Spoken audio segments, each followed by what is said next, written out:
Well, good afternoon and welcome. I'm Tremaine Wright, the Chair of the Cannabis Control Board, and it's a pleasure to be here with all of you today.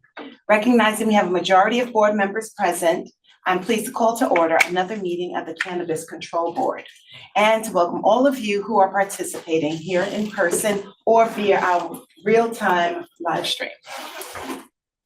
We would like to note that board member Adam Perry is not able to attend today's meeting. And we will now move forward into our agenda. Today's agenda includes welcome and opening remarks, approval of the meeting minutes from May 10th, 2024's board meeting, consideration of adult use cannabis licenses for approval, consideration of conditional adult use cannabis licenses for denial, consideration of adult use cannabis licenses for denial. Those are two different things. And then consideration of home cultivation regulations for adoption, consideration of a registered organization non-dispensing application, a report from the Office of Cannabis Management, then we'll have public comment, and thereafter we'll adjourn this meeting. So as chairperson of the New York State Cannabis Control Board, I welcome you every month as we convene to address the most pressing concerns of the cannabis rollout in New York State. This board has an unwavering commitment to supporting the successful rollout of the cannabis market. We are forward-looking and dedicated to ensuring that our market meets the demands of innovation, equity, and economic growth.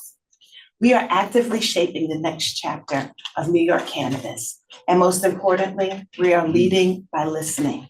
Each of you have taken the time to attend these meetings, to send comments, suggestions, and even complaints, have played a crucial role in shaping the future of this industry. These times demand adaptability and a continued commitment to doing better. As a result, we have been working to integrate feedback from our valued stakeholders. At our last meeting, the board passed resolutions to prioritize applications submitted in the November queue to extend the provisional license period an additional 12 months, to provide flexibility in dispensary locations for card licensees, and streamline the provisional licensing procedure for all applicants. We heard you and made changes. Our goals remain the same. And we hope our continued commitment to incorporate feedback into our work demonstrates our commitment to making this rollout more efficient for everyone involved. Together, we are embarking on a journey to not only regulate, but also nurture a thriving cannabis ecosystem in New York. And at this moment of transition, it is important for all of us to embrace change. And I am delighted to have the honor and opportunity to introduce the new Office of Cannabis Management Executive Deputy Director and Acting Executive Director, Felicia Reed. We're being joined by her via the stream. Hi. Thank you. She has over a decade of experience in state government and has spent the last 6 years at the Office of Children and Family Services, where she served as Deputy Commissioner overseeing statewide juvenile justice operations. Additionally, Ms. Reed is admitted to the New York State Bar Association. She earned her law degree from New York Law School and her Bachelor of Arts from Fordham University. It is a pleasure to welcome our new Executive Deputy Director and Acting Executive Director, Ms. Felicia Reed. Would you like to give some remarks? Sure. Thank you so much. I feel like I'm coming out with a smoke machine at a basketball game. This is really great. It is such a pleasure to be here again. Thank you, Chair Wright. I'm certainly looking forward to working with the board and with all of our partners across the state to really think about how to strengthen, New York's cannabis industry and make sure that there is a strong and structured, I love structure, presence of our work. I love what you said, Chair Wright, around leading by listening. That tends to be my very specific way of practice from where I come from in juvenile justice. We often talk about meeting folks where they're at, and that involves going out, getting feedback, understanding criticism, and seeing where the gaps are where we can make things better. So my role and the way forward is both understanding more about OCM and the cannabis industry in New York, but also figuring out ways in which to build framework, build systems, build process, and so that we can get the work done at the end of the day for all New Yorkers. So with that, I will keep it short and sweet because I know there is a full agenda, but I want to thank everybody for the warm welcome so far that you've given me, and I appreciate and look forward to working with all of you. Thank you. Thank you, Ms. Reed. And I would be remiss if I did not take this opportunity to also welcome and acknowledge our new Chief Administrative Officer, Ms. Susan Filburn. Unfortunately, she is not able to join us today, but Ms. Filburn has more than 20 years in state government, including the last 4 years as Deputy Commissioner of Employment Security at the Department of Labor. Ms. Filburn is a U.S. Army veteran. She holds a Master's of Public Administration from the Syracuse Maxwell School, as well as a Bachelor of Science from the United States Military Academy at West Point. Ms. Filburn will focus on stabilizing and formalizing administrative functions of the agency to support licensing, compliance, and enforcement operations. We welcome her. And finally, I would like to say congratulations to our very own Jessica Wolford, who has been working diligently as a part of the OCM team and was recently promoted to the position of Director of External Affairs. In this role, she will continue to ensure that communication and community engagement are prioritized as the agency implements transformative change. So our first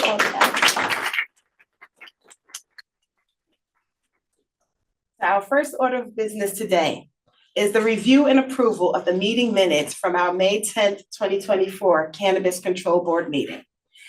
May I please have a motion to consider and approve the May 10th, 2024 board meeting minutes? So moved. May I have a second? Second. You got it. Thank you. Is there any discussion by any board members? Hearing none, I'll call for the vote. All in favor? Aye. The motion to approve the May 10th, 2024 board meeting minutes carries. For our first resolution today, may I please have a motion to consider resolution number 2024-76, consideration of adult use cannabis licenses. So moved. May I have a second? Second. Thank you. I will please now ask Patrick McKee to provide a brief overview of this resolution. Thank you, Madam Chair. And before the board today is our 5th cohort now of adult use licenses that we've been working on, reviewing and getting out the door. They've all been through our multi-step review process from background checks, locations, eligibility, social and economic equity review. In this cohort today, we have 105 applications, including 17 retail dispensaries, 22 micro businesses, 25 cultivators, 22 distributors, and 19 processors. There's also an additional 5 retail licensees that are eligible for provisional licenses that the office is now able to issue outside of board meetings, but wanted to make you aware of those. And so altogether, in terms of licenses, we've been able to put forward to the board and approve in 2024, we're up to 654 adult use cannabis licenses. That is obviously a pretty substantial number, and I just want to really do a thank you to our licensing team, and it's not just the licensing team because so many other people get involved at the office in this review. So a real shout out to the boots on the ground who are reviewing these applications day in, day out, and to the applicants who I know this process is not always streamlined and easy. It takes a lot of back and forth and submitting the right documents and materials. And so we thank you for your patience and thank you for helping, work to get those applications in and licenses out the door. John will be providing an update, a little bit more formal later on, but we have made, good progress through that November queue. We now officially are halfway through it. I think we're up to 1,091 in the queue. So getting there, and that means at least if you're before that, you should have at least had your application open, touched, someone's looking at it, and we'll just continue processing as more licensing staff come on board and make this process as streamlined as possible. And happy to answer any questions you may have. Thank you, Pat. Are there any questions or comments from the board? May I ask, just can you clarify for people, so you just said that you're over, I think you said 1,091. Yep. And if someone has not heard from you, but they're queued higher somewhere in the line, Yep. can they assume that things are going well, that their application is meeting but the expectations. Yep, and So sort of no news is good news and remain calm. so some of those, yep, exactly. We could still be in the process of reviewing and getting that deficiency notice out the door, Okay. so that could be part of the process. And if not, as always, you can reach out to AU licensing, ask for an update, and the team will work to provide one. Thank you so much. So are there any other questions or comments from the board? Hearing none, I'll call. Oh, sorry. Sorry, I was gonna say just quickly, so if there if folks that are before that number, before 1091 that are working through this, I've seen a couple of emails about people that said, this number, it's this, this much lower down, and we're still going back and forth, or I haven't heard from anyone. Those people will hear from the office soon to know what it is they need to do to finish up. Exactly, Board Member Garcia, or sorry, Jenkins, exactly. Great. And I will just highlight too, the order in the queue determines how we are approaching the application review. Depending on the specific application, they all take different amount of times. So that the queue order really just represents when we'll pick up the application. Some of them take more than longer for a variety of circumstances, but that's a good thing to keep in mind. Thank you. I'll call for the hearing. Are there any other comments? None. I'll call for the vote. Dr. Gilbert Jenkins, Aye. Ms. Knight. Aye. Ms. Garcia. Aye. And I vote in the affirmative as well. The motion to approve resolution number 2024-76, consideration of adult use cannabis licenses carries. Next, for our next order of business, may I please have a motion to consider resolution number 2024-77, consideration of conditional adult use cannabis licenses for denial. So May I have a second? Second. Okay. Thank you, and I will again ask Mr. McKeej if you would please provide an overview of this resolution. Of course. And so this one, similar to the same resolution we passed last board meeting. These are card initial applications that have not been issued a provisional license yet. Because of the card litigation, we were kind of prohibited from making a determination on these applications. They've all been reviewed back in 2022, 2023, and now we're kind of just clearing the deck, giving a final determination on these applications. There's 21 in this resolution that are up for denial, and they all fall into either two categories of not meeting the requirements of the card program, which is either proving justice involvement or proving qualifying business criteria in accordance with Part 116. And so for those of you who are a initial card applicant and has not heard on your application yet, we are continuing to work down this list. I do think we'll have another batch at the July meeting, but there's also some initial card applications that are going to be moving forward with provisional licenses, which we don't have to wait for board meetings to happen. So that can be issued by the office now. So you'll be contacted by the office outside of a kind of a board meeting prep if that scenario applies to you. Thank you. Are there any questions, comments, or any discussion from any board members? Hearing none, I'll call for the vote. Dr. Gilbert Jenkins, Aye. Ms. Knight, aye. Ms. Garcia, Aye. and I vote in the affirmative as well. The motion to approve resolution number 2024-77, consideration of conditional adult use cannabis licenses for denial carries.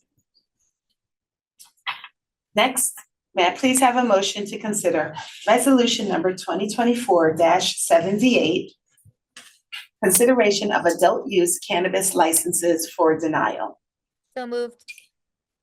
May I have a second? Second. Again, Mr. McKeej, will you please provide an overview of this resolution? Absolutely. So this is slightly different than the first one. So the denials before the board today, these are all associated applications with someone who has already been issued a license from the November queue. So people were able to apply for like a retail license. You could apply 3 times. Many of these applications are just those associated applications with either the entity or the majority owner of the entity that did receive a license.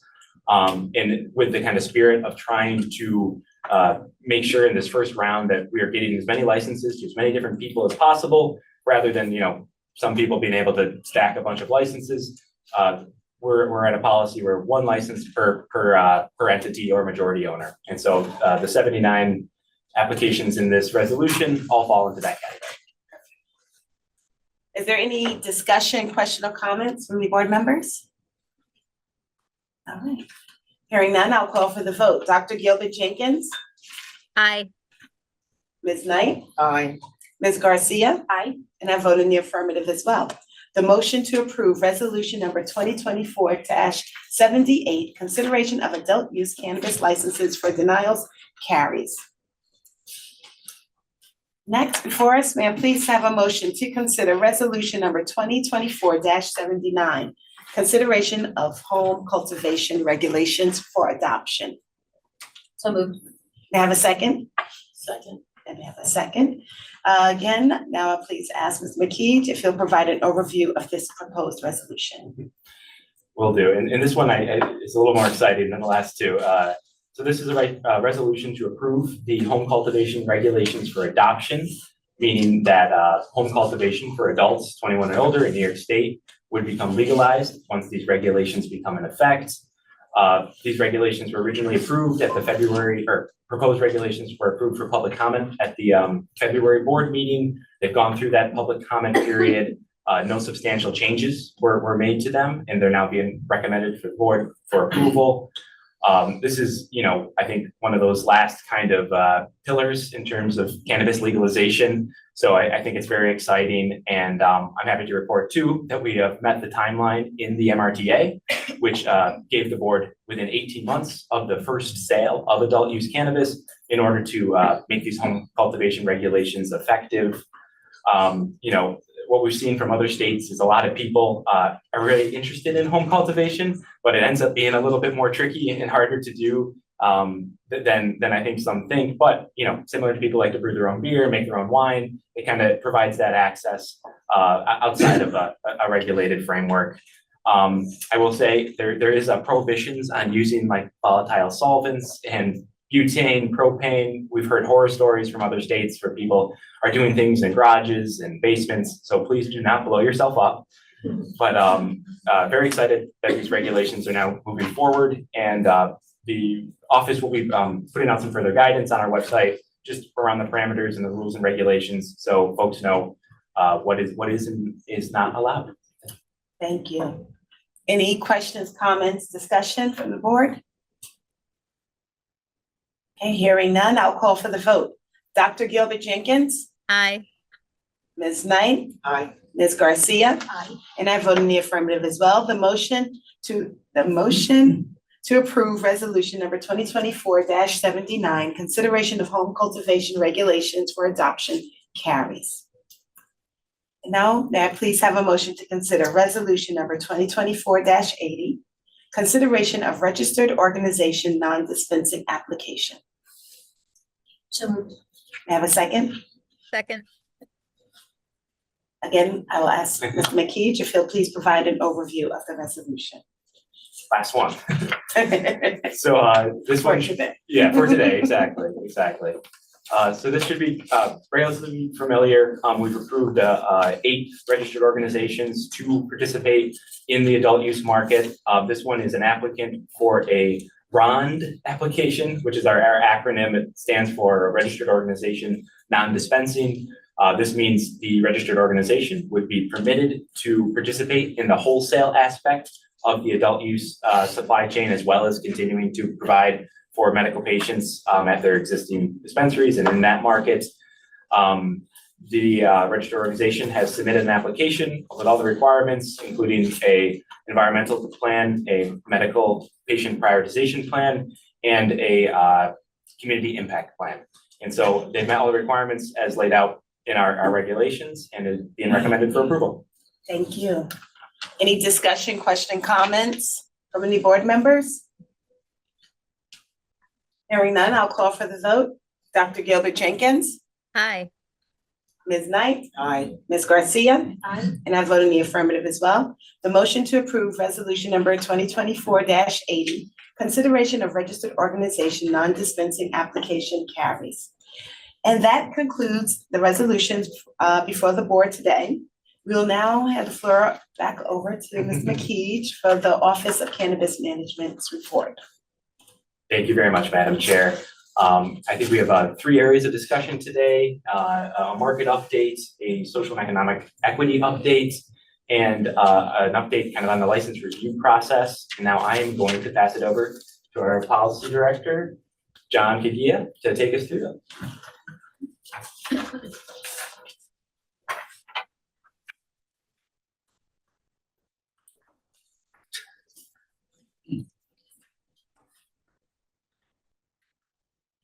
Good morning, Madam Chair, board members. Thank you all for being here. John Kagia, Senior Director of Policy, and delighted to present an update on where we are both in the market and in the build out of this program. Really notable to me that, as Pat said earlier, we've issued 654 licenses already, which makes this one of the largest license rollouts attempted to date, and we're just getting started. A lot more work to do, and we're heartened that we're going to be getting a lot more resources to accelerate the pace of our license issuance. But we're just providing a big snapshot, an overarching snapshot of where we are in rolling out and building out the supply chain. We have 155 cards who have been licensed and received their final licenses, which means they're now able to open their doors. Of those, about 132 are open. The last dozen and a half are on the cusp of getting their doors open or in the final stages of operationalization. We also have 9 who are still doing temporary delivery or operating out of a delivery location. We've extended some grace there just as folks are looking for locations and looking to build that out. There was a lot of expectation last year about the ingress of the registered organizations into the adult use market, and we've had 4 and 5 a transition in. And we have nearly 250 folks who've been issued provisional licenses for dispensaries. That's a robust base for our retail sell-through. Certainly much more work to be done. We have quite a lot more applicants in both November and December queues to review. But it's a start that is building momentum. On the supply side, 115 cultivators, 70 processors, 74 distributors, 113 micro businesses, the first to be licensed in the state, and we're going to be providing that kind of micro, more craft-oriented type of production, which we think is going to be a great complement to the larger scale producers. And finally, out of the adult use retail application cohort from November, we've issued 131 licenses.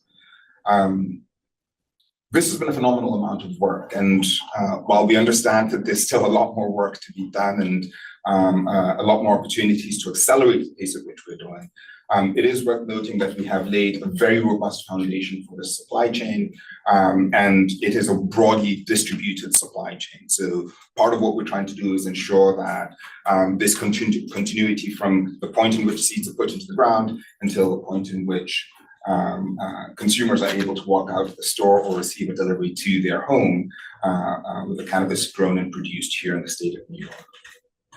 Now, I'll actually turn over to Tabitha for a profile of the social and economic equity stakeholders, and then we'll get into some of the additional market numbers for the market. So over to Tabitha, and then.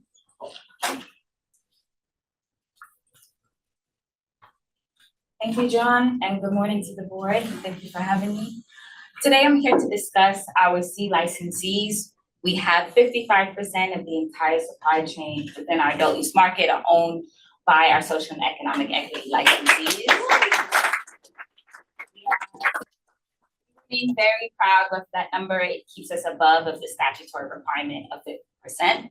And if you look at the breakdown amongst the various C categories, you'll see that minority-owned businesses and women-owned businesses are basically equivalent, about 39% of the distribution. Service-disabled veterans are at 9%, distressed farmers at 8%, and CDIs at 6%. I also like to note today that the agency has begun the reconsideration process.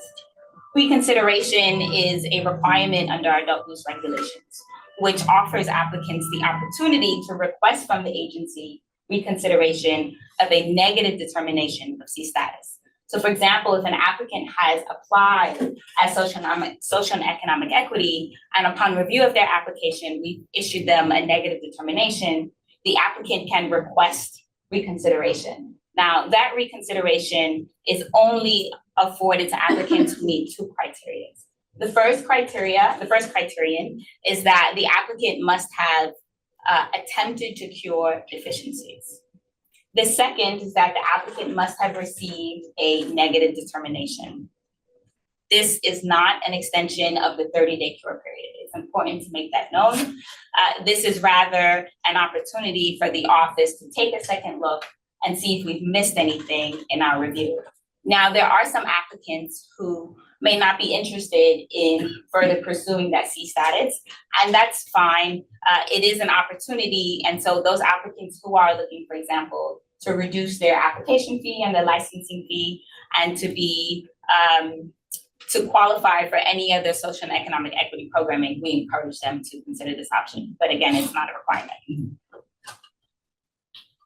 And if there are no further questions, I'll pass it back to John. Thank you.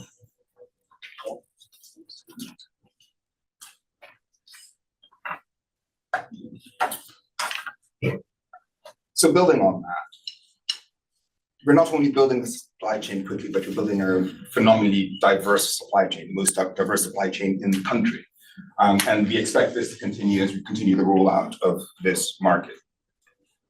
And the market is rolling out. We have sold over $360 million of cannabis to date. May broke a new record with $46.2 million. And June is ticking along with our early reporting already at 10.4 million. So over the last few months, we've been seeing roughly a $4 to $6 million month-over-month increase in our sales, month-over-month growth.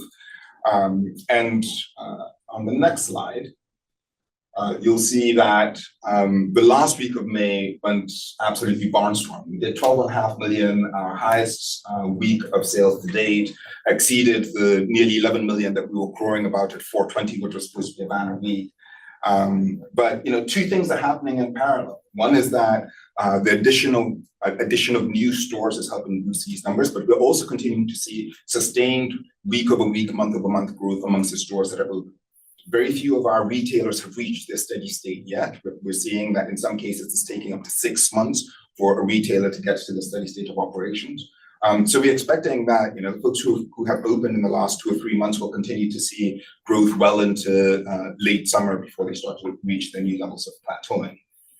We're also expecting to see, and the early data is certainly positive, but starting to see that the enforcement actions in our communities is having some positive effect, particularly in the most proximately located dispensaries. We're hoping to be able to do a bit more reporting on that at the next board meeting, since the enforcement actions and task force is really just deployed. But at least one retailer has reached out, very positive, and being very excited to finally see some of the most proximately located and regulated dispensaries closed down. So the enforcement team has been going absolute gangbusters, so has the city's enforcement units. And we think this is going to be one of the absolutely critical components of the acceleration of growth in this market.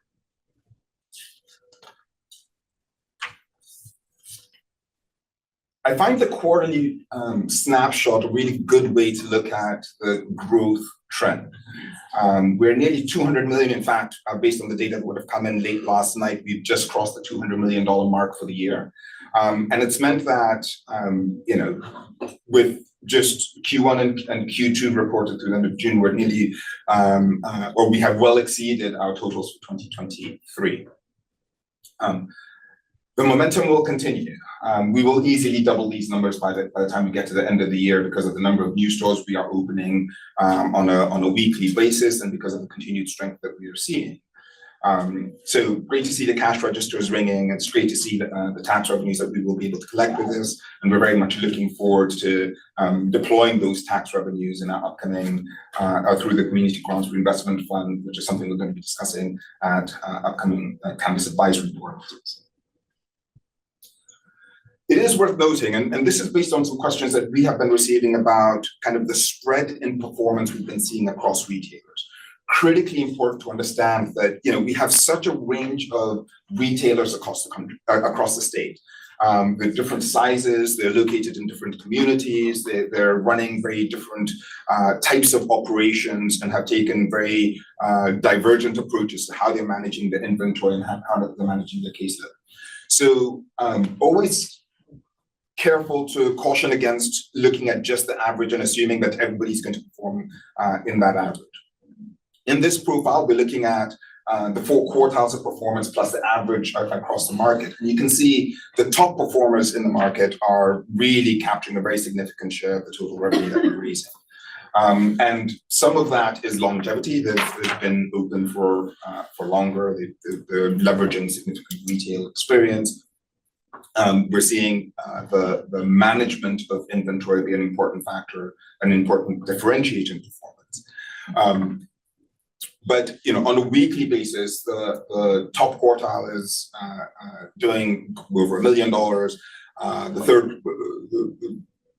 second quartile in reverse order is at roughly 280, third at 148, and fourth at 78.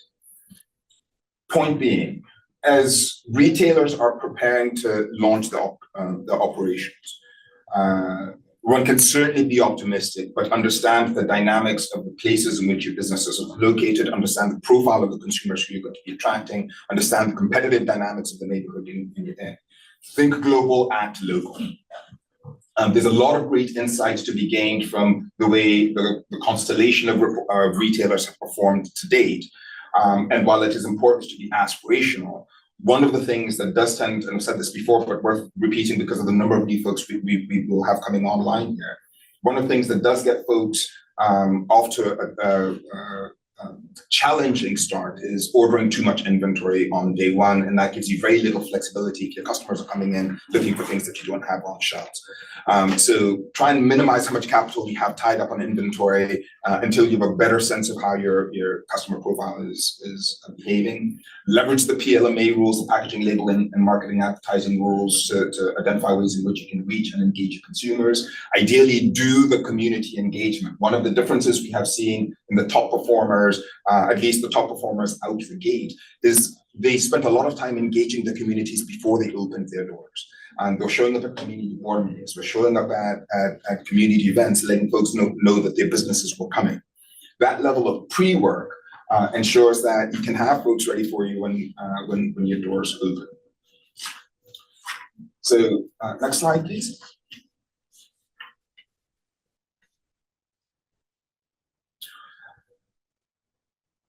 At the last board meeting, Madam Chair, you'd asked us to provide some insight into the ingress of the ROs into the adult use market. And we've finally been able to do our first pass into these data. These data are from the last week of May. So currently we have half of our retailers are carrying at least one RO brand. About 20% are carrying 10% of their inventory is RO products. You have 17% who are carrying between 10 and 20% of the inventory. And we have 4% of our retailers who are carrying 30% plus of the inventory being RO product. So, we haven't yet seen any real kind of geographic patterns yet in terms of who's carrying the RO products versus not. But the trend has been for very rapid adoption of these RO products, and at least for some retailers, the pace of the ingress has been quite aggressive. Two more details specifically related to this.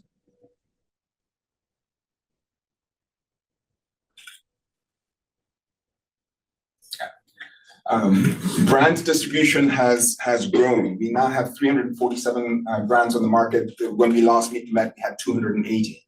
And so the pace at which new brands are entering the space is growing, but that's happening on both sides of the ledger. So the ROs now account for about 10% of the brands we have across the 5 who are selling into the adult use market. We've tallied thus far 39 brands from the ROs against the 308 brands from the RODs. And we was actually able to do a quick analysis of how many RO brands amongst the stores who are carrying these products. And roughly 20%, 17% are only carrying one product. The majority, 51%, are carrying between 2 and 5 RO brands. So it's not a massive brand kind of takeover, it's just that a lot of folks are now carrying at least 1 or 2 of these companies' products.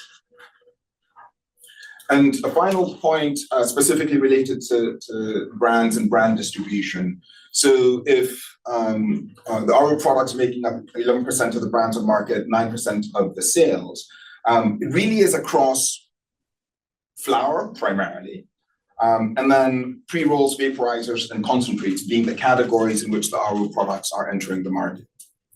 We haven't yet seen as much adoption yet in the minor product categories, edibles, tablets, tinctures, topicals. But that, this distribution isn't that surprising that flower would be the tip of the spear. And so we'll be monitoring to see how this evolves over time. We obviously have a lot of cultivators who are transitioning to the new final adult use status. We have a lot of micro businesses that are going to be spooling up here over the next few months. So we're expecting to have a very lively flower market moving forward. But as we've seen so far, flower has been the tip of the spear for our ingress into this market. And then maybe a final kind of lens on the market and of the priorities of the office as we move forward. I think transitional moments are an important opportunity to kind of reflect on where we are and provide context on some of the issues and priorities that we're going to be very closely monitoring and very aggressively prioritizing as we move forward. We have laid the foundation for a regulated market in New York. Cannabis is now fully legal. We have begun the licensing process. We have just legalized home cultivation, which I know is something that a lot of folks have been very keen on. And we're heartened to see, for example, that even a cannabis events permit was able to get through the legislature just before the close of session. But there's still an immense amount of work to be done. So we've just kind of broken up our priorities, at least some of our key priorities, into 5 broad buckets. So first is market scaling.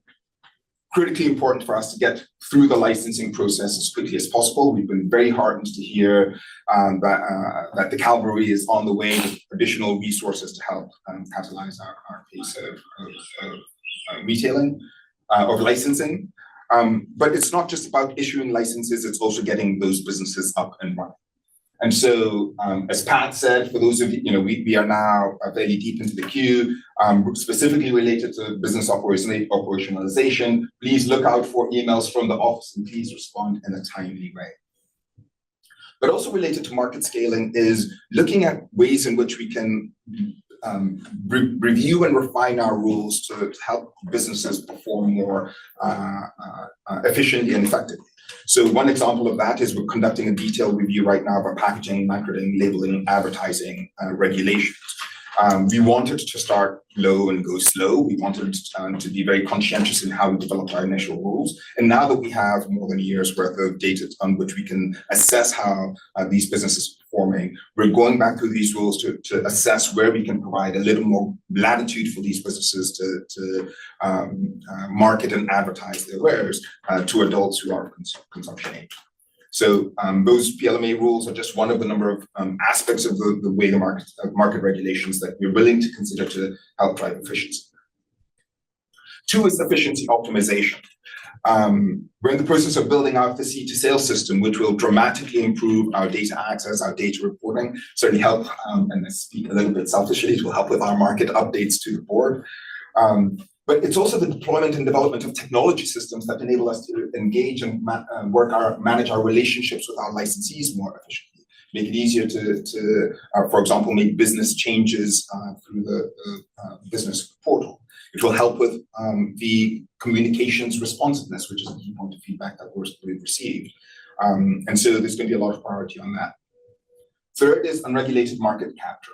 We have done we've set the benchmark already with the deployment of the task force and the state's efforts to padlock these illicit dispensaries. We are focused on the unregulated and licensed storefronts. But there are other elements to unregulated market capture, including consumer education. We need consumers to really understand the difference between the unlicensed shops and the licensed shops. There's been a lot of discussion over the last few weeks about the synthetic cannabinoids or the synthetic derivatives of cannabinoids that have gotten us a very long way from what the plant originally was to what is being sold in some of these stores. And consumers need to understand that, you know, all cannabis as it is being framed out there, particularly in these illegal shops, is not equal. And so there's going to be some important consumer education to be done to ensure consumers understand the differences between what is being sold in our regulated establishments versus what is available through these channels.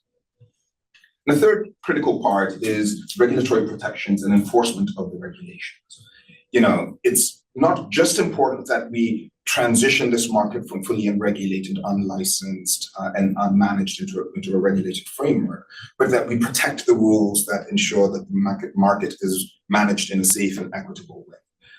We want New Yorkers to feel comfortable and confident that the cannabis that they're buying meets the standards of our rules and is being delivered in a way that serves the public, that serves the interests of public health and public safety.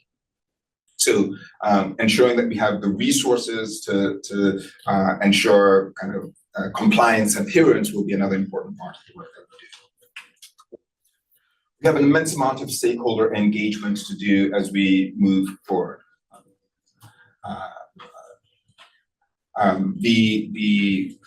And I'll just a couple of areas where we think this is important. We will continue to work with municipalities who are helping to build this industry out. Those relationships are critically important, helping both the municipal governments and the municipal law enforcement agencies understand the differences between unregulated and legal and what the bounds of the laws are. I think there's immense opportunity to engage with the business communities, from investors as we're looking to raise capital for this industry at this critical moment in growth, to helping folks understand how this new industry intersects with their corresponding sectors, hospitality being one sector that I think is of particular note. The science and technology, we are so excited about the opportunities for research in this state, research to help us understand the biology of the plant, but research that helps us understand ways in which we can capitalize on all of the industrial applications of the plant. I know this has been something that's been near and dear to Dr. Gilbert Jenkins. Real opportunity there. And finally, one which we have begun our conversations with, and there's a lot more work to do, is with the education community, helping our educators kind of manage, navigate, and help be prepared to address cannabis in the classroom. And identify where those issues might be. We understand that protecting our youth is a critical part of the public health work that we're doing, and engaging with the education sector is going to be critical. And finally, there's some big national and global issues that are emerging. We are no longer dealing with an industry that is just singularly based in New York. With the DEA's announcement that rescheduling is imminent, it is going to be a long, drawn-out process, but we cannot wait until the switch gets flipped for us to consider how this might implicate our market.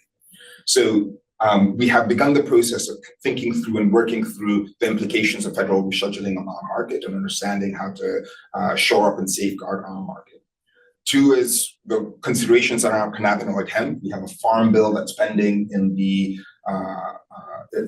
Congress right now that could have very significant implications for the cannabinoid hemp market that is being manufactured, that is being built here in the state of New York. So we're following that very closely.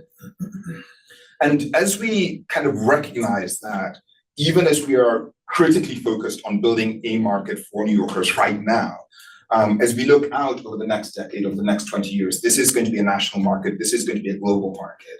And so we're starting to lay the foundation and participate in this community of regulators who are starting to kind of share best practices, share insights. I'm hoping that will help us collectively shorten the learning curve, deploy best practices, and ensure that we're building markets that can be truly sustainable.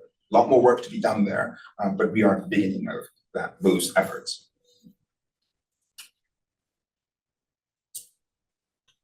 And finally, 132 dispensaries open across the state.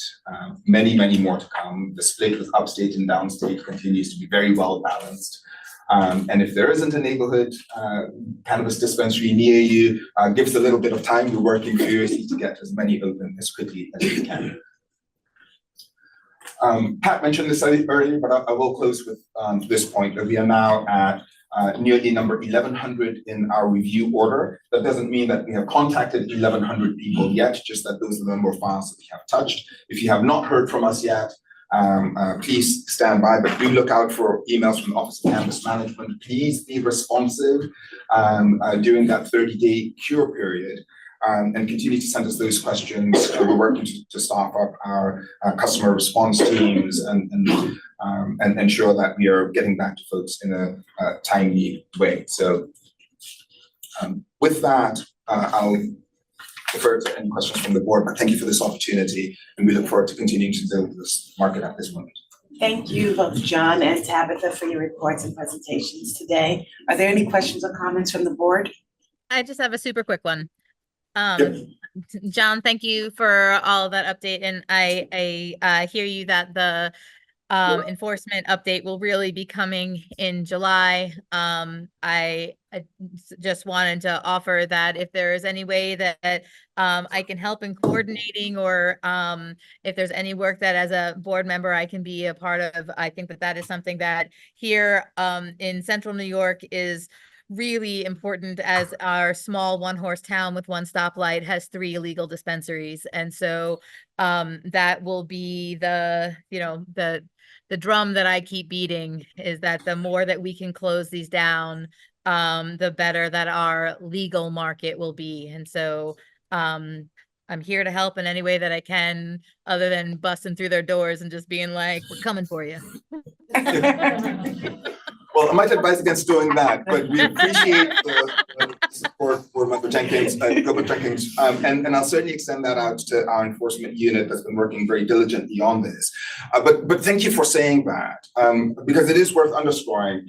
We understand that there's been a lot of concern from our community members who are just kind of very frustrated with seeing these dispensaries in their neighborhoods, next to their schools, next to the places of worship, next to their homes. And so just a reminder that on the New York State Office of Cannabis Management website, there is an incident reporting form. There's a place you can go in and report an unregulated dispensary in your neighborhood. You can also confirm which ones are legal. And so if you have a concern about a business that's operating in an unregulated way in your neighborhood, please let us know. Now is the moment, because we have mobilized an extraordinary coalition of law enforcement agencies, Department of Tax and Finance, Office of Cannabis Management personnel to tackle this issue. So we've been extraordinarily grateful for the support that we've received from across the communities that we've conducted these actions in, and they will continue.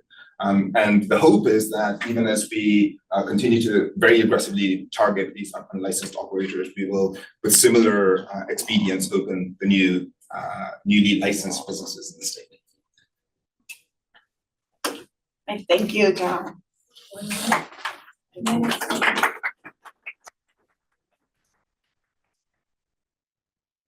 Thank you. I just wanted to correct the record from a previous statement that I made in my presentation regarding the social and economic equity applicants and licensees.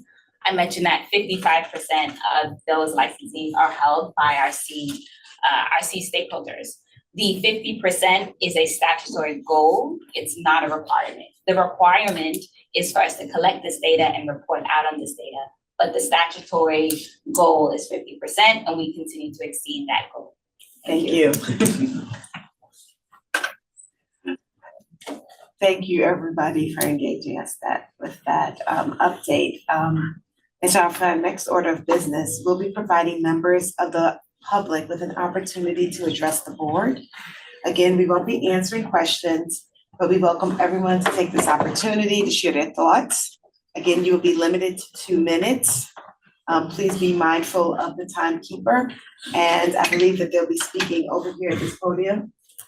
So after your name is called, because we have people in an overflow room, we're gonna call about 3 or 4 names, and we're gonna ask that you can please begin to line up so that folks who are coming from the other room can kind of join in the queue and there won't be any confusion. So I'll begin with the first 4, Vinye Mehta, Father Chucks Okochi, Sharon Derrick, and David Hooper. Again, Vinye, Father Chachakochi, Sharon Dang, David Hooper. Yes, that's the floor is yours. Thank you. Great, thank you.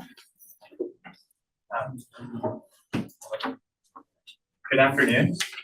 Thank you for the updates and information today.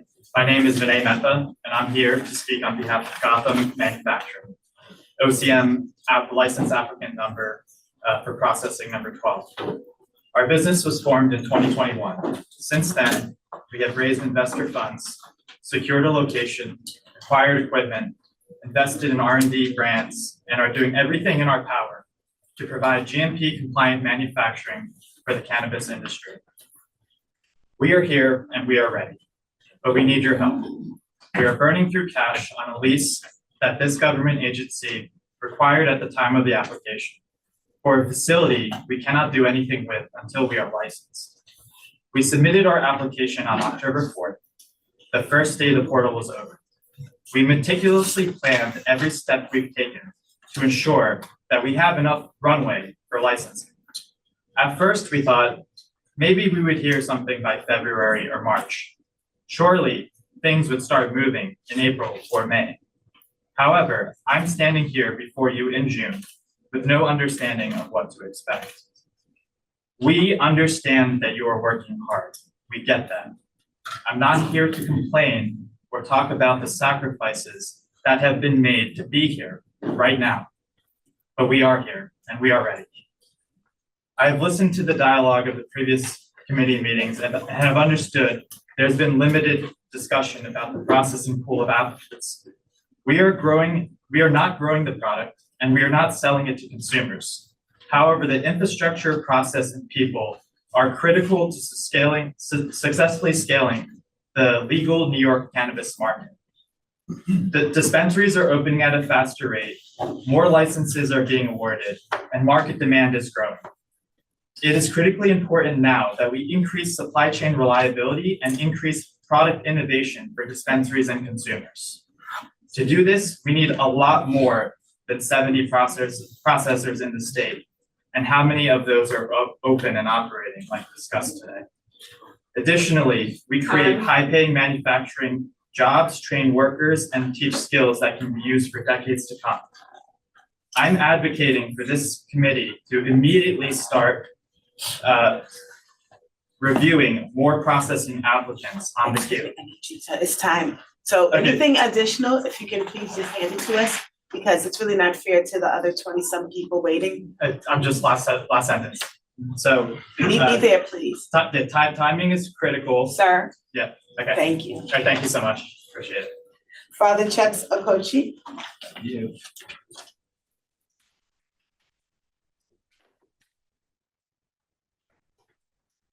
Good afternoon, everybody. I am Father Chuck Sokochi, a faculty member of St. John's University, teaching pharmacy students courses in communication. A former director of pastoral care services at Calvary Hospital in the Bronx. Some of you may have heard of this or had family members in that hospital. This is the country's only fully accredited acute care specialty hospital, exclusively providing palliative care for adult patients with advanced cancer and other life-limiting illnesses. In most cases, patients unable to access comprehensive pain management are entering end-of-life care prematurely. We are all aware of the struggles of the economically disadvantaged patients population we have.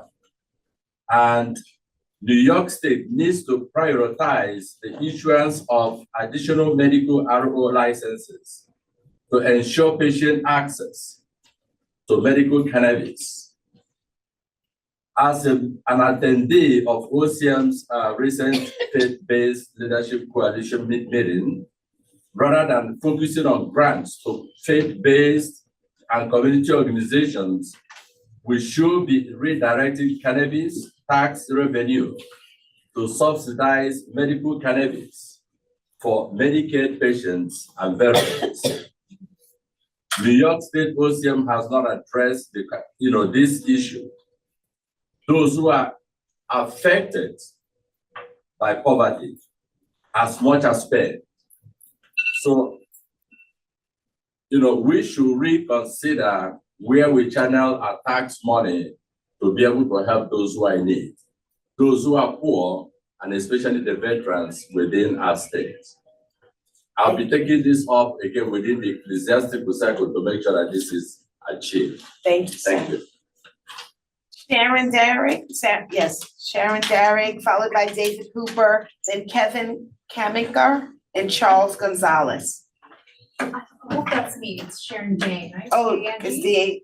yes, Did I I'm miss sorry, that? I thought it said I didn't see R-I-G. anybody else. Yes. My name is Sharon Dang, and I'm a single mom. I am a seat applicant for applicant number 243. I was on the queue for the early 250, actually in the queue of 215, a pretty good odd number.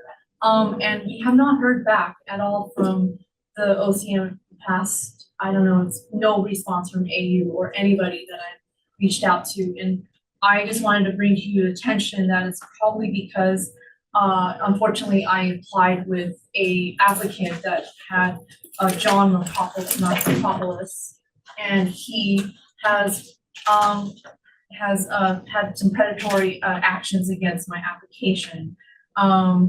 He submitted the application, he's taken control of the portal. I don't have access to the portal at all, even though I'm 51% and the seat application. I just want to leave you with two sound bites from this, just to give you a breath of who I'm dealing with.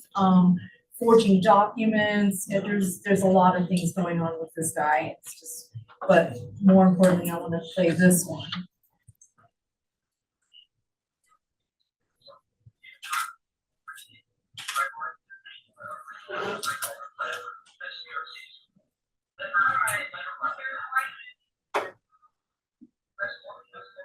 So he's just saying that, he's calling the C program copy. Yeah, he's also was admitted to forging his documents as well, trying to submit documents on the portal.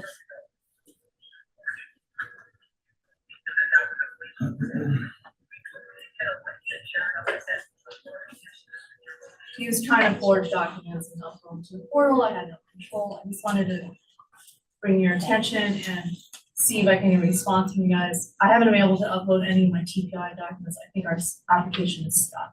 So, thank you so much. Thank you. David Hooper, followed by Kevin Kamiker, then Charles Gonzalez and Robert Ponce. Hello, good afternoon. My name is David Hooper Jr.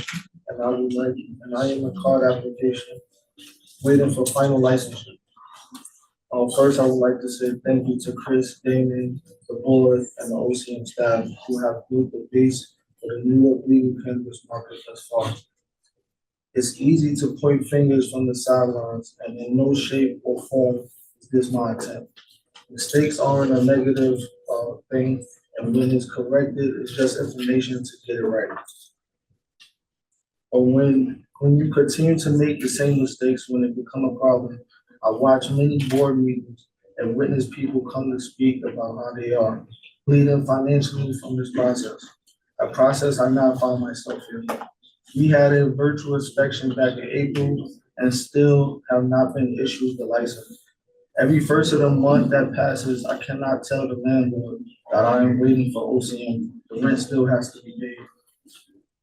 I emailed and I called, and no one has no information from me except for the application is just waiting on a decision. Again, a process that wasn't clear outlined to applicants before asking folks who have already suffered from the criminalization of marijuana to make this significant investment.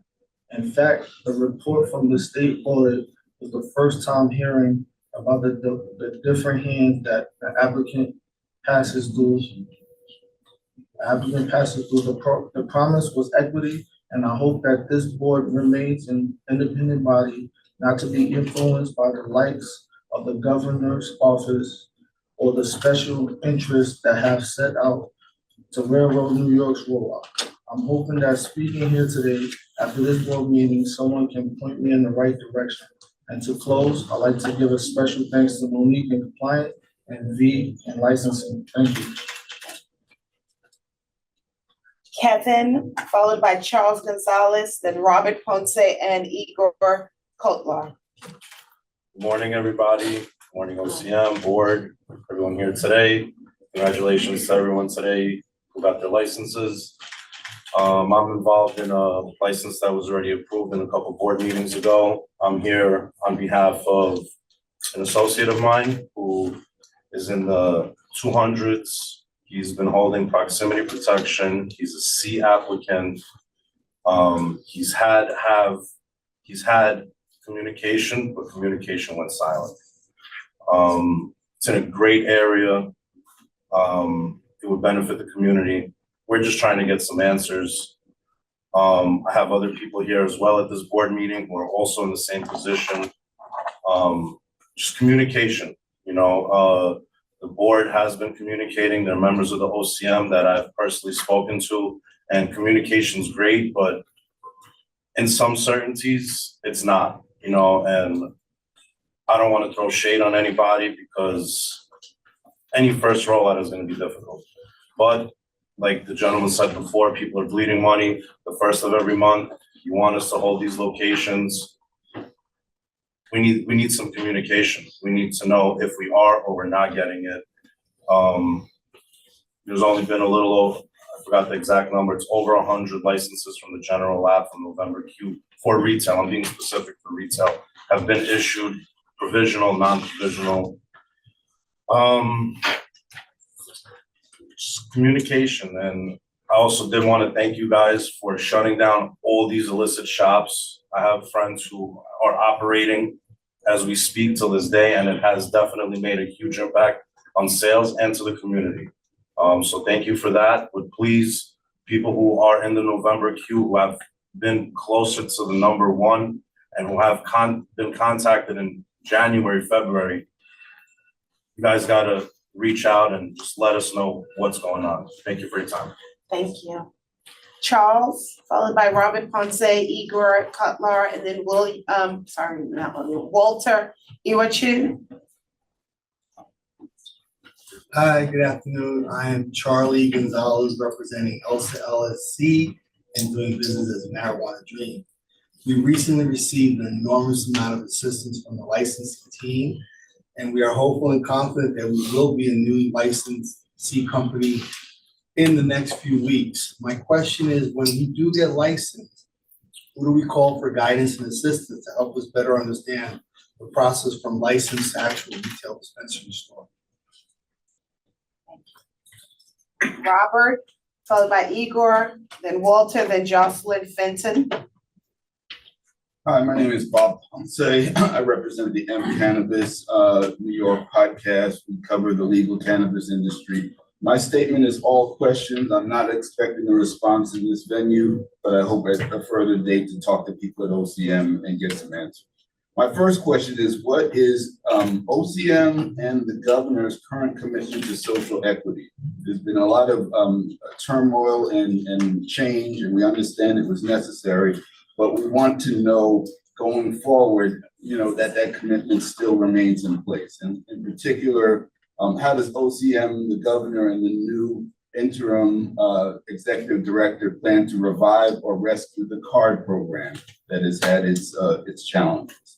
Another question is, when will Damian Fagan, the equity officer, be reinstated? And I say reinstated because in context, we know that he was put on administrative leave with an issue of an accusation of him targeting a certain processor. We know that OCM's director of health and safety, Nicole Rosa, responded to those accusations in an affidavit that basically refuted that Damon Fagan had any role in any action. And so that being the case, it should be a time that we clear his name and get him back to work so that we have a social equity officer who is on duty and working in that regard as per the MRTA. We also I'm curious as to why the OGS investigation did not include an examination of what happened with the social equity fund. So these are questions we all want to hear more answers from, and I think I'll leave it there and ask that any appropriate people from OCM be available to talk about it. Thank you. Igor, followed by Walter, then Jocelyn, then Kamel, Jamal.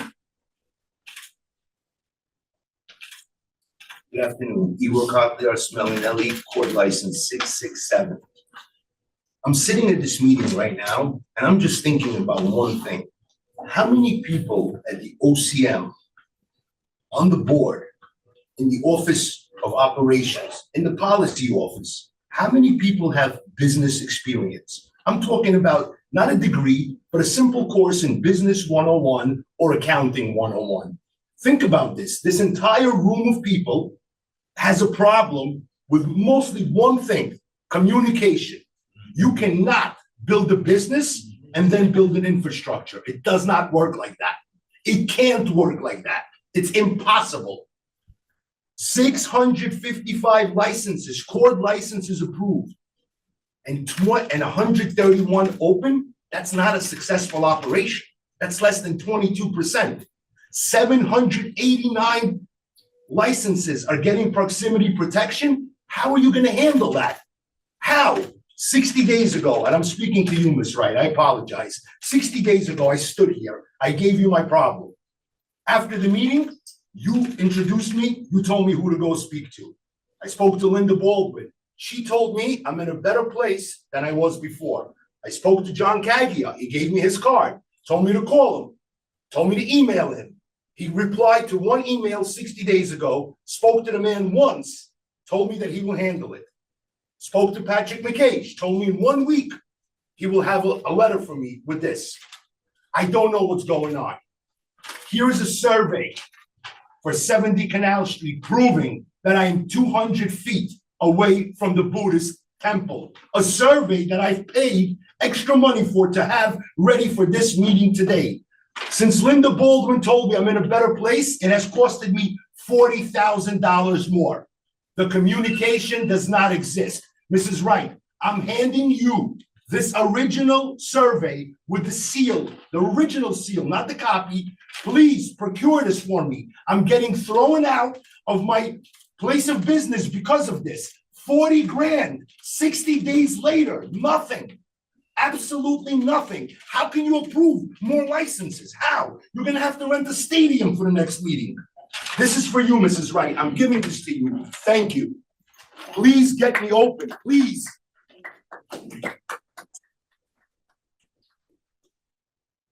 Walter, followed by Jocelyn, then Kamel, then Ellington Keys. My name is Walter Gotcha. I just want to read you the email I got yesterday. Your application has been reopened for correction. You need an updated certificate of authority that has your entity name, Evacu 2001, a nonprofit. The provided certificate of authority lists neither the entity name or the DBA We for Justice 3. Please submit this updated document in the portal.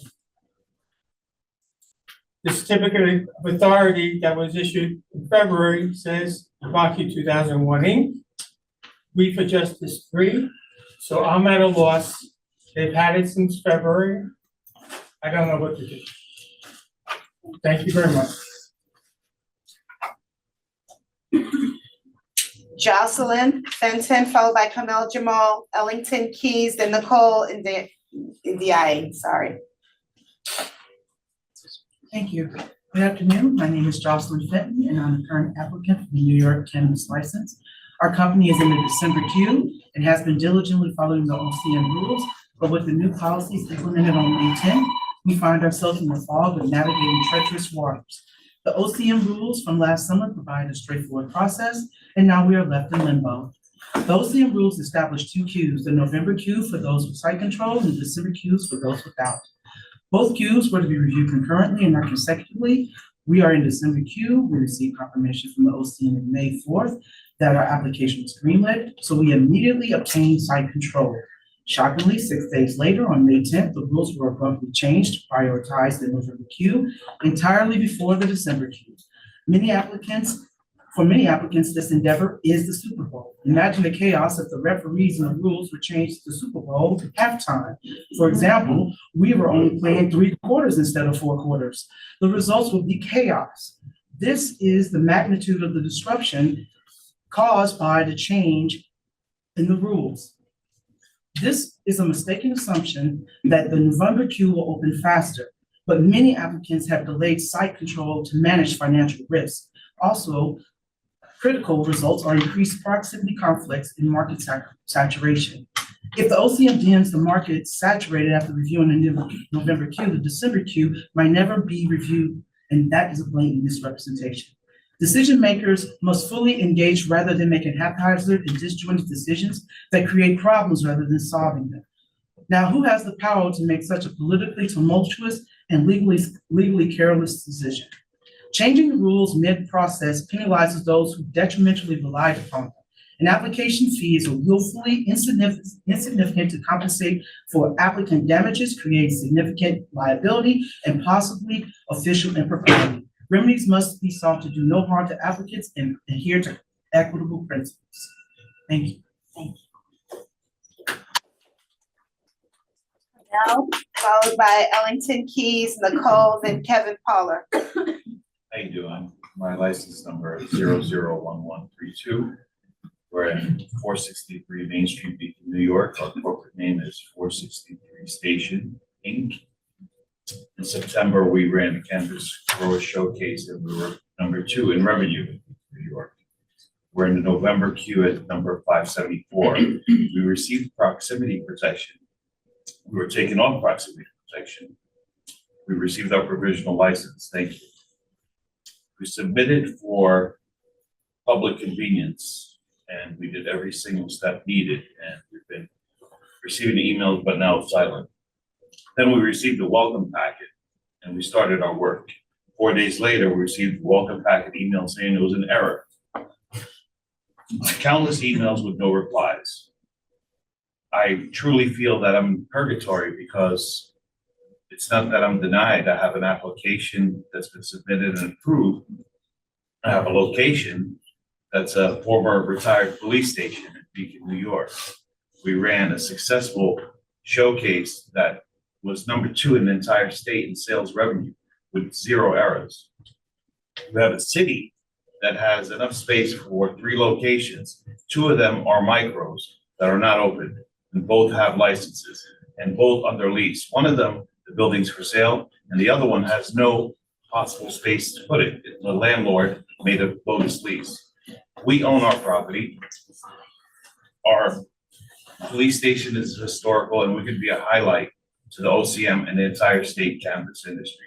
So I'm asking you, my application is on your desk to please take a look at it. It's costing us $20,000 a month until today. Thank you. Thank you.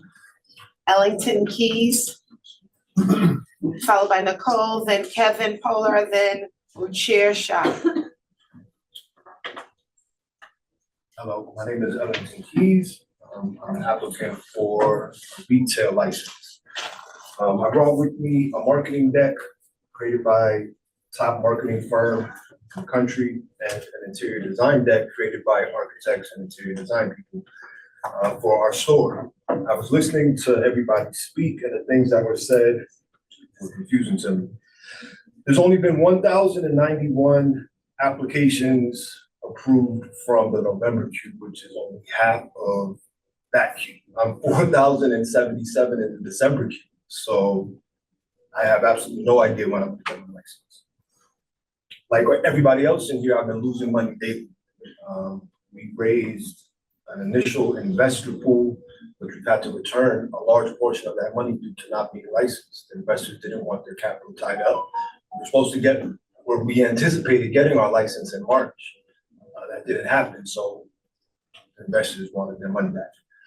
There's 115 cultivators. Let's assume that each cultivator can grow 10,000 pounds. That's 1.5 million pounds for 131 retails. How's that possible? That would mean that each retail would have to sell about 1,000 pounds per month or 33 pounds a day at 138 per pound. That's 4,290 transactions per store. There's only 131 retail licenses, but there's 8 million people in the 5 boroughs. That means that each store would have to service 122,000 people. How's that possible? If you think that Madison Square Garden can hold 19,000 people, imagine 122,000 people trying to get into one store. There has to be, in my personal opinion, at least 5 times as many retail as cultivators in order to make this business work. Oh, and now that you're closing down all the shops, I don't even know where to get my weed anymore. I used to have a delivery service, then I had a bodega, and now I don't even know where to go. So that's it. Thank you. Nicole, followed by Kevin Kohler, Ruchir Shah, and then Robin Ishagor. Hello, everyone. Thank you. Your OCM. I'm not going to go into all the numbers and statistics. I want to highlight the home grow program. I am the founder of What He Was. I started as a hemp farmer. I've been at this for a very long time. My license was one of the first in the queue, and I'm still waiting. Shout out to Sarah that I've been talking to, getting things solidified with my deficiencies. 3 reasons why I think home grow is so important.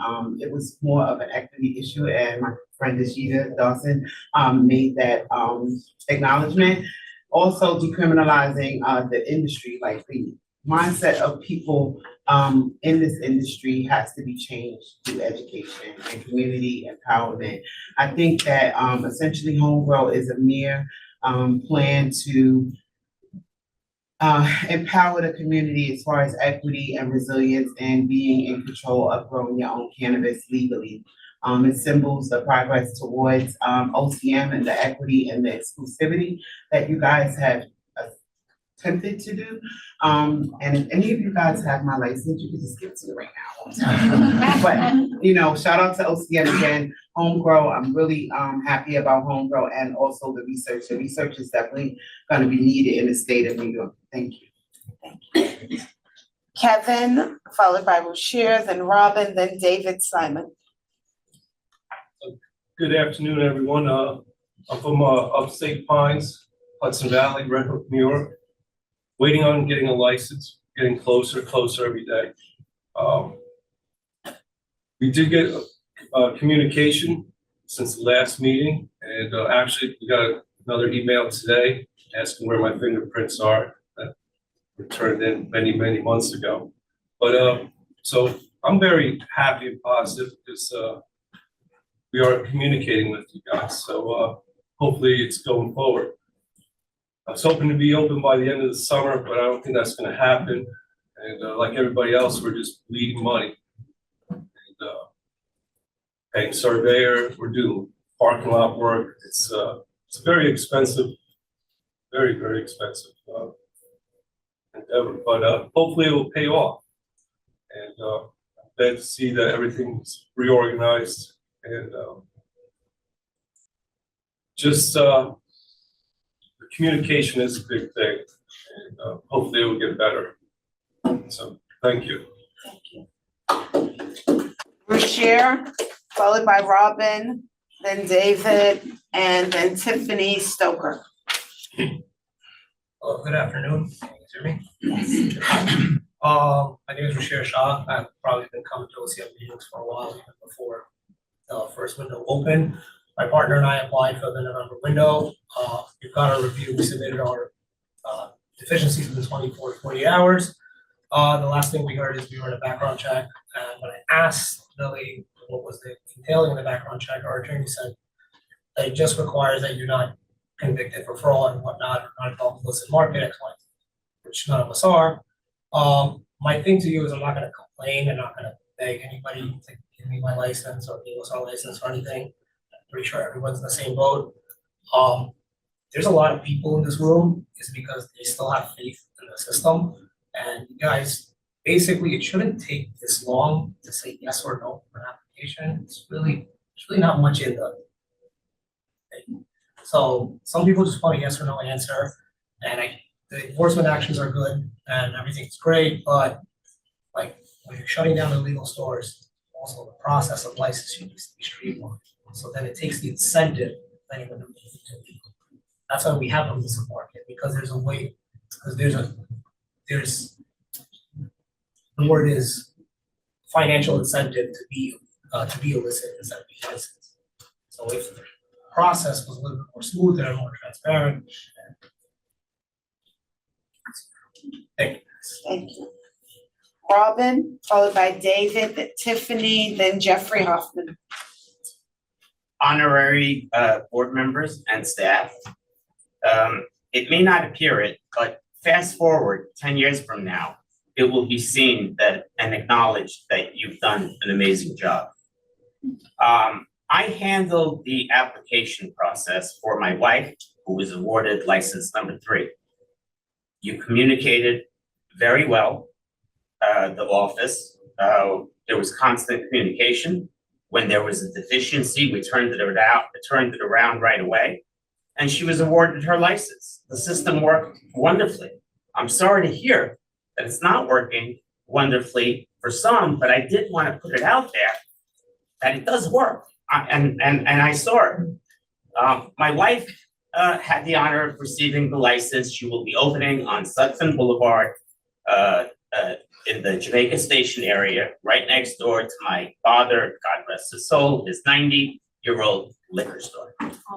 It is really amazing that we were able to, I call it the sibling to my dad's liquor store. I get very sentimental with this. Thank you for providing an opportunity to a woman-owned business. The industry got launched at a time with various factors that made it difficult to the beginning. These same issues occurred in 1934 all the way up to the 1940s. I have the records, I have the diaries, I have the notes that are buried in my father's 90-year-old store that I would like to share. I'm gonna skip some of this since I have 1 minute.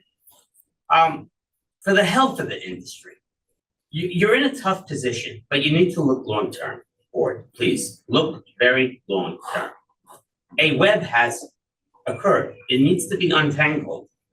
And it's not gonna be untangled easily. It needs to happen with a plan, which John spoke of. I have faith in you. I really do believe that it's gonna work. It's gonna be an amazing industry, and thank you for all of your hard work. Thank you.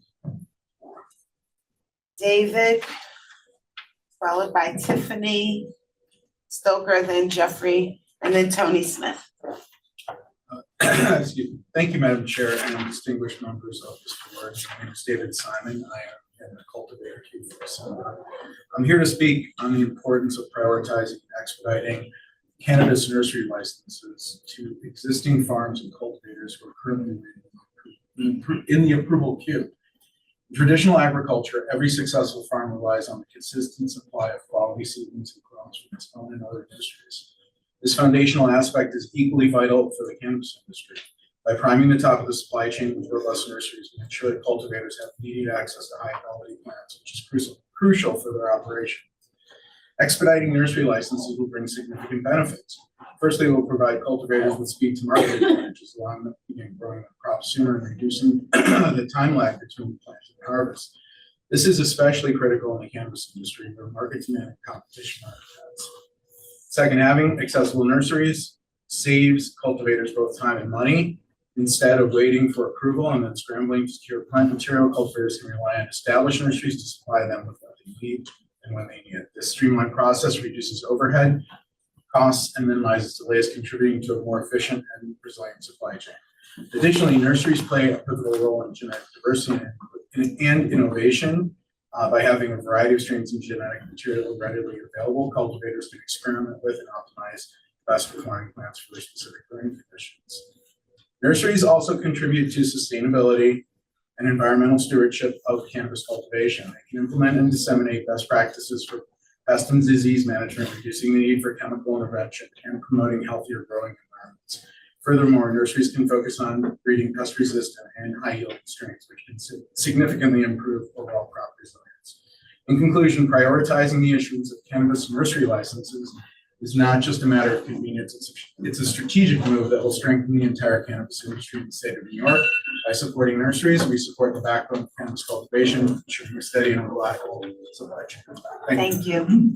Tiffany, followed by Jeffrey Hoffman, Tony Smith, and Jonathan Gonzalez. No Tiffany? All right. Jeff, you're up. Thank So you then very I'm much. sorry, may I add one more name? So Tony, Jonathan, and then Bazaar, please. Thank you very much. I'm sure the mic's working. My name is Jeffrey Hoffman. I'm an attorney here in New York City. I want to thank the board on behalf of my clients that you gave licenses to today. Thank you very much for that. I also want to recognize the efforts that Chris Alexander put forward in our industry. We all know what's happened recently, but Mr. Alexander was one of the most important people in getting the cannabis law passed. I just want to make sure that that recognition gets made. He was a very important part of what we did here, and we would not be here without him. The legislative session is now ended. There were 2 bills that were in the legislature this term. I hope they will come back next term. One is a bill that will require the state-funded medical insurance entities to cover medical cannabis as part of their insurance programs. The other would require medical professionals in this state to take continuing medical education about the endocannabinoid system and about cannabis, since they will be seeing a lot more patients presenting that are either on cannabis or willing to talk about that when they meet with them. Additionally, I recently talked in the New York Times about the fact that the cat and mouse game is now on, particularly here in New York City, but it will be in other places. We applaud your efforts on enforcement against the illicit stores, but they are usually a step ahead. A lot of the stores around will close in the hours when the sheriff is doing their enforcements and then reopen later in the day.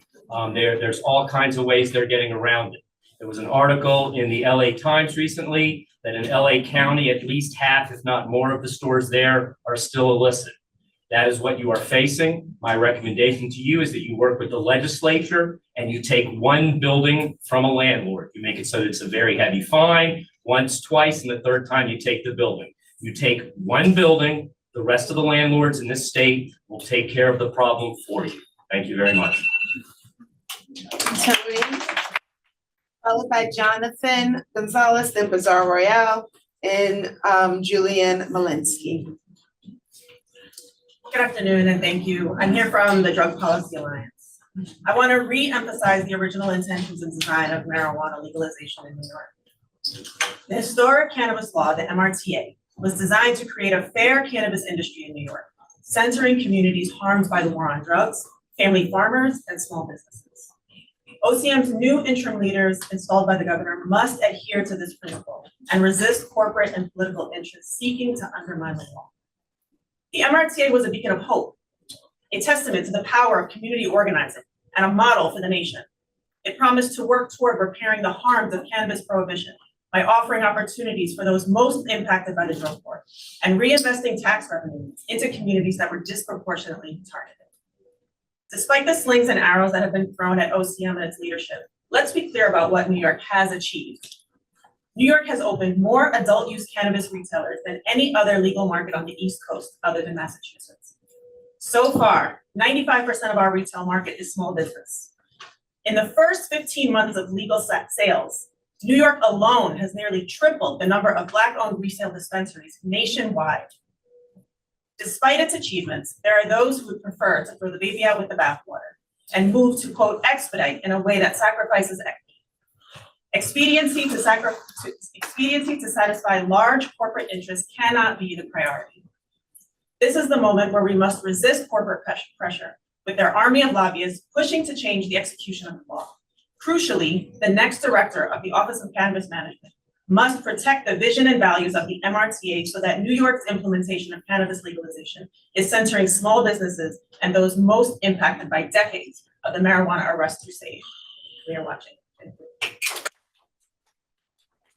Jonathan Gonzalez, followed by Bazaar Royale, Julian Malinsky, then Anthony Paul. Good afternoon, OCM members. I'm here representing Star Life Retail Group. We are a social economic equity group. We are a CDI group. We have priority. We received an email stating that our social economic equity portion of our application was complete. And since then, it's been radio silence. We purchased our property, build out underway, and some of our concerns are been voiced by a lot of other individuals here today. We are really interested in finding a person of contact that we can deal with directly, kind of answer some more of these questions. We're all minorities. We all grew up in communities disproportionately affected, not just by prosecution of crimes, but also, in an era where, high crime rates, crack cocaine epidemic, through all that. And recently at the Chapman Center last week, we attended a convention where we met some very nice individuals from out of state, from several other states that were already licensed in the state of New York and were about to open. And that, is a concern for us, obviously, because to us as fellow New Yorkers, that's unacceptable for us. And we really appreciate any information you guys can give us to help us move forward and help us get this application. Thank you very much. Czar, Julian, Anthony, and then Nick Naponsky.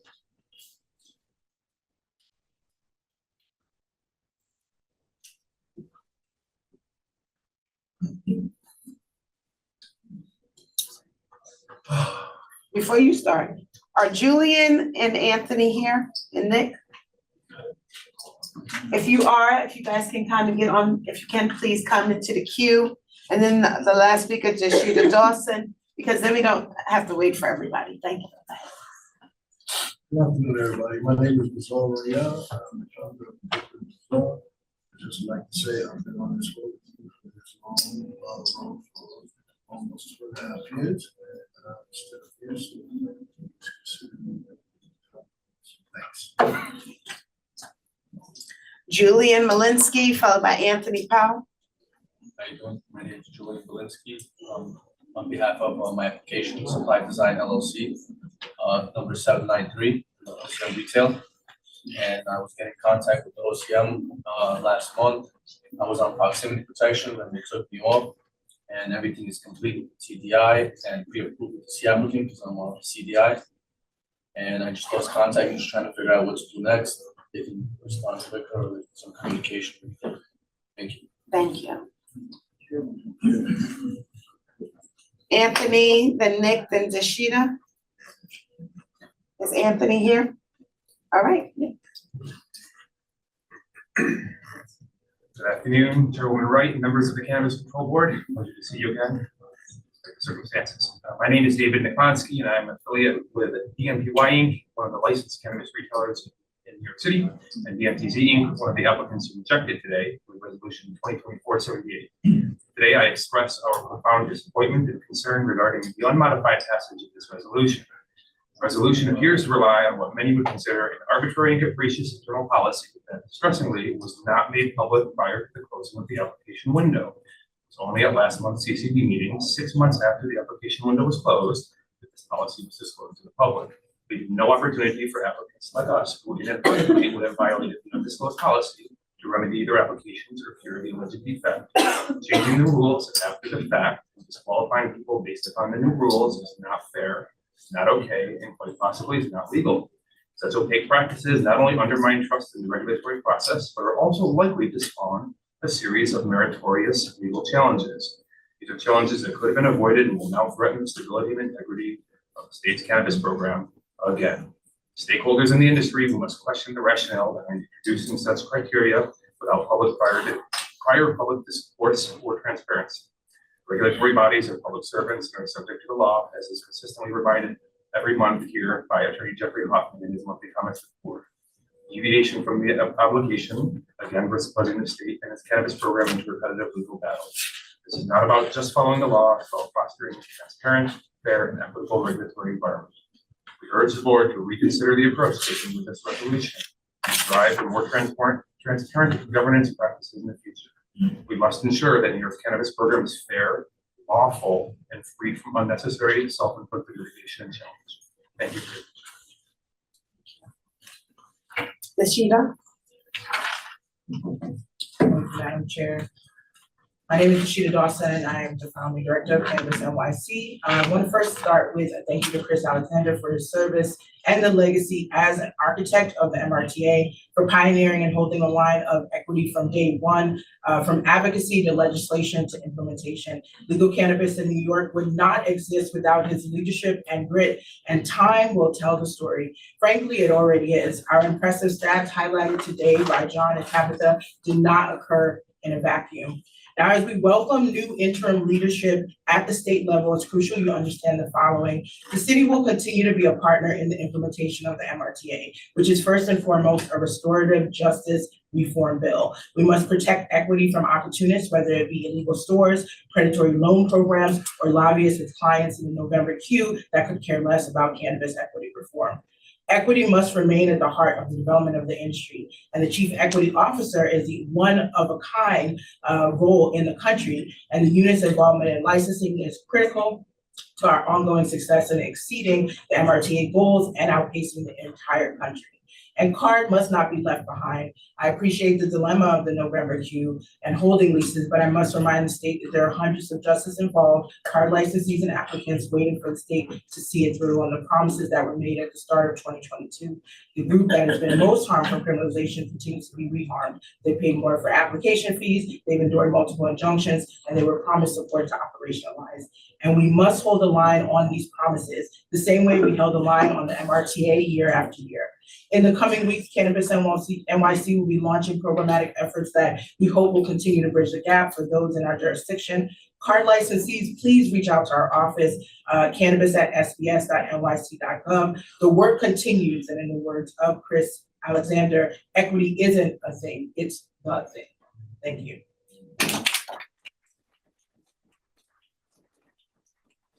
And thank you to everyone that's come and has taken time to speak directly to us during this session. We appreciate that, and it also gives us insight into the range of concerns that you have.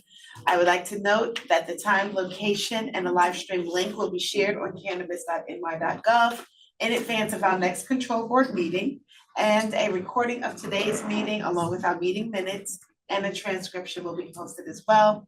And that concludes our business of today. May I please have a motion to adjourn this meeting? So moved. All in favor? Aye. Aye. There we go. We're adjourned. Thank you.